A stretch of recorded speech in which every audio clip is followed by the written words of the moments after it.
Hey math fans, welcome to Test 4, Lesson 3. If your swords are ready, let's get started. Today we're going to talk about some math vocabulary, and we are going to use ordered pairs. So we'll start off with some math vocab. So to start off, addition. When it comes to addition, there's two important terms to know.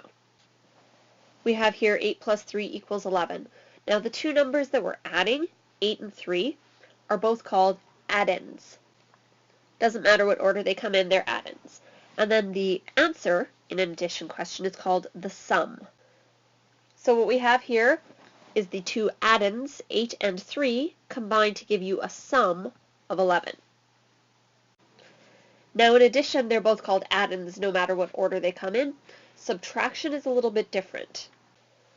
So in a subtraction question, the bigger number, the first one, in this case 15, is called the minuend. So the number you are subtracting from is the minuend. The second number, the one you're subtracting, is called the subtrahend. And for me, the easy way to remember that is that m comes before s, so the minuend is the first number, and the subtrahend is the second number. And then, of course, this one you should know from younger grades, the answer in a subtraction question is called the difference. So in this question here, if you take the minuend 15 and you remove the subtrahend 8, you get a difference of 7. Now, like addition, multiplication has the same number for both of the numbers you multiply, and you may remember it from a lesson we did earlier. See if you can remember. So we have here 8 times 5 is 40, and if you remember, 8 and 5 are both factors. So the two numbers we're multiplying are called factors. And then the solution in a multiplication problem is called the product. So what we have here is if you multiply the two factors 8 and 5, you get a product of 40. And the last one we will do is division. Now before I talk about the vocabulary, I just want to point out you're probably used to seeing this written as 36 divided by 4 equals 9 like that. That slash there means the same thing as this division sign. They're the same thing. It's actually, this is really hard to make on a keyboard. So more and more commonly we use the slash. We can also write division questions as a fraction actually. And that would be 9. So that has to do with improper fractions as well. If you cut pizzas into 4 pieces and you had 36 pieces, you would have 9 pizzas. So that's just a little bit extra, but just so you know, when you see that little thing, it is a division symbol. So in the division problem, the first number that you have is called the dividend. And it may help to think that the dividend is the end number because it's the biggest. That could help you. The second number, the number you're dividing by, is called the divisor. And if you think back to spelling, the suffix or like that means something or somebody who. So this is something that divides. And then your final answer is called a quotient.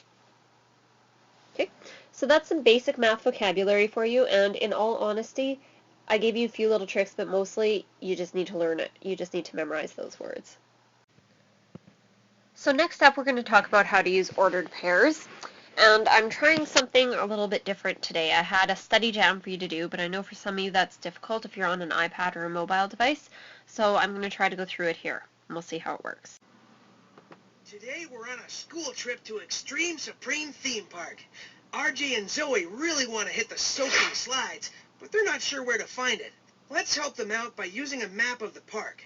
It says we'll find the slides at coordinates 6 and 5. Huh? Let's tackle this problem step by step. Believe it or not, this map is a graph. The bottom border of the map is the x-axis, and the left border of the map is the y-axis. The first coordinate in the ordered pair represents the point along the x-axis. The first number in our ordered pair is 6. This is the number we need to find on the x-axis. Now we gotta find the other coordinate.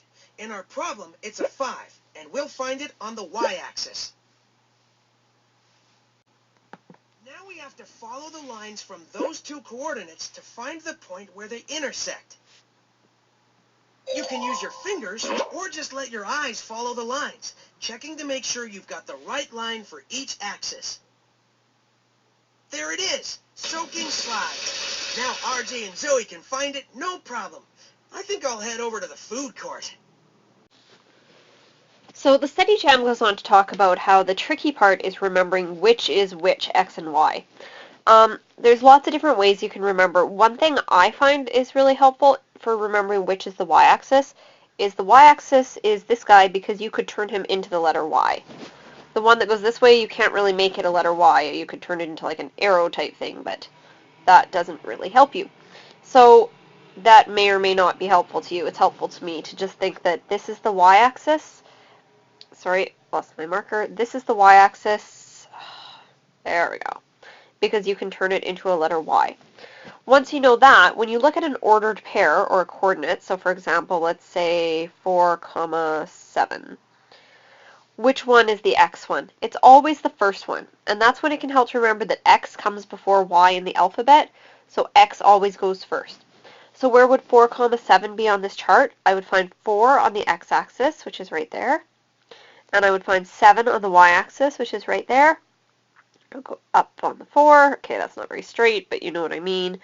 And the 7, and it would be located here. It's where the two lines intersect.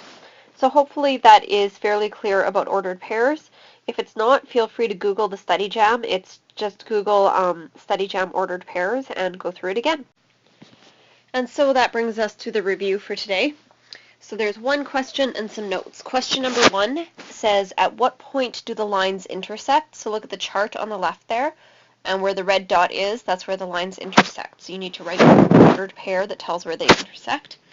And number 2, copy these definitions into your notebook. It's up to you if you want to color code them.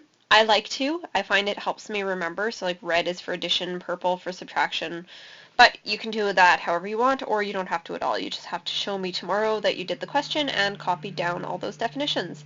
So have a good night, and I will see you tomorrow.